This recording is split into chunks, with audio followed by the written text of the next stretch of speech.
We all here have at least one thing in common. We all take an online college class. Years ago, the thought of receiving a college degree online was very far-fetched.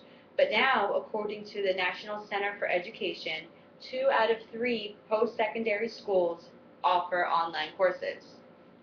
Even while watching television now, we see commercials with catchy jingles to entice young students to enroll in online colleges. And in our culture, many young adults graduate high school and move away to college. But unfortunately, that lifestyle isn't suitable for everyone, and some students work full-time jobs or are just unable to commute to campus. Many adults have decided to return to school in the hopes of receiving a college degree to better provide for themselves or their family, and the online classes allow the students to attend school without physically being present in a classroom. This way, they're able to receive an education in a manner that's more suitable to their schedule. Now the students have the opportunity to take online classes from their own homes without supervision. It arises a lot of debate whether the student is actually receiving the proper knowledge that's necessary for their career.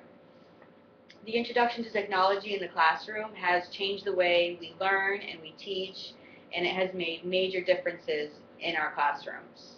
Some feel the knowledge of basic education seems unnecessary with some of the technology that we have now.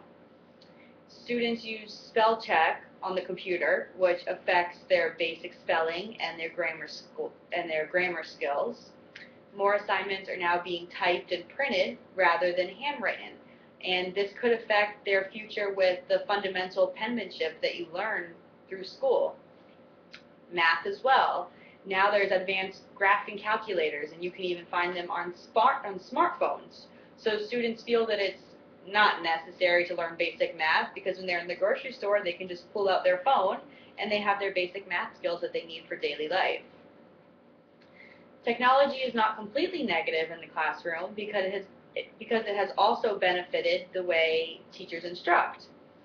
Work can now be submitted to a teacher's email, which allows them to grade papers easier, and it also saves money and trees without having to waste all of that paper. Teachers also use things like overhead projectors in the classrooms, and it gives them the opportunity to show diagrams and photos, and it's helpful especially in a really large classroom because it enlarges a photo for everyone to see at the same time.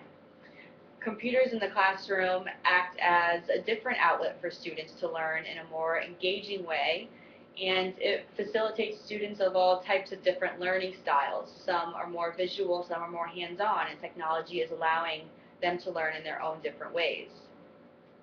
According to the audience survey results I sent out, the majority of our class, like the rest of the country, take online classes to allow for flexible scheduling. Online classes are fitting for students who work full-time and are unable to attend classes daily. Many parents choose to return to school to receive their college education, but they're unable to physically attend their classes due to parental responsibilities.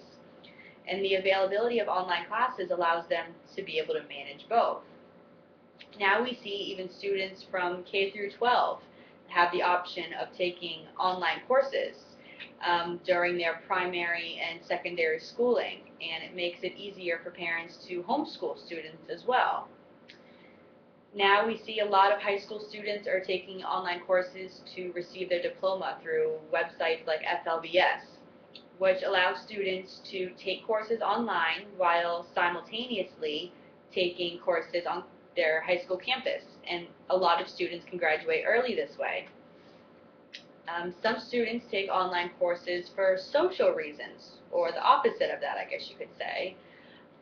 Children that have unfortunately been victim to bullying and no longer want to attend school don't have to.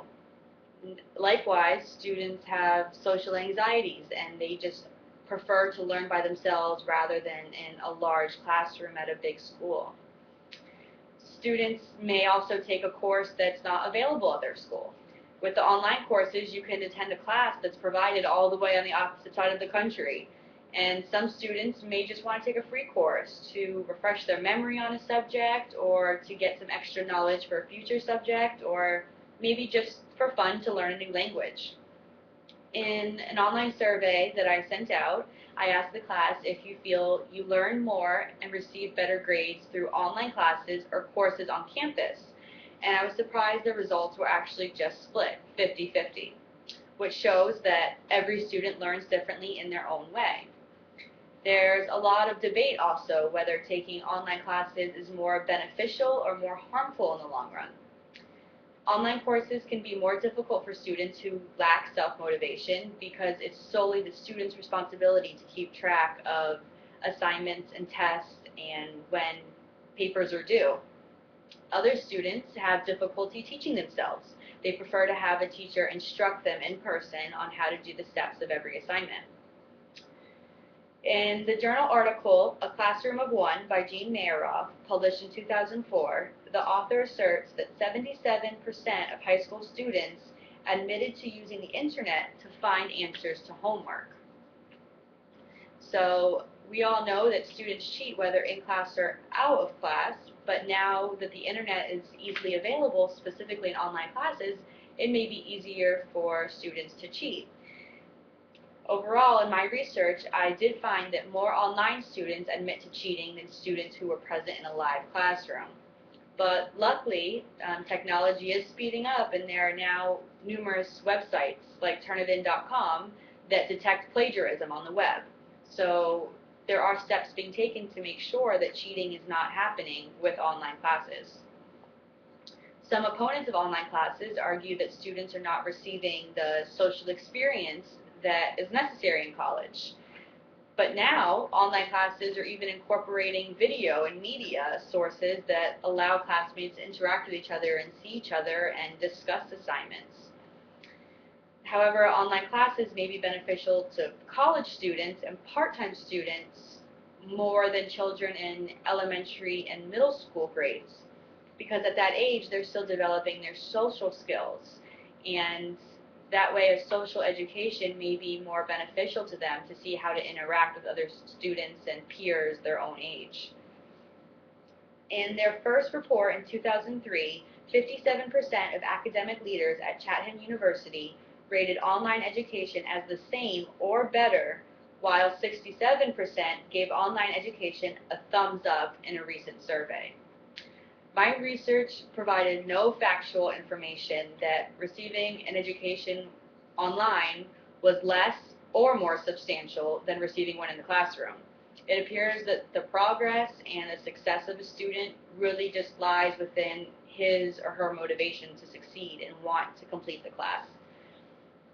So in conclusion, as technology continues to advance, it will continue to affect all aspects of our life, including our education and the education of the generations to come. Overall, advances in education have been great benefit to our society, and thousands of people are now returning to college to receive an education, and students are also now able to make time for school while managing their hectic schedules. Technology is allowing teachers to instruct students who have different types of learning styles because they're able to create visual aids and activities that they were never able to do before. And the rate of students staying in school is increasing through generations, and there are statistics to show that it should continue to increase the amount of students who graduate college every year. And overall, that's something to be thankful for if more people are getting an education.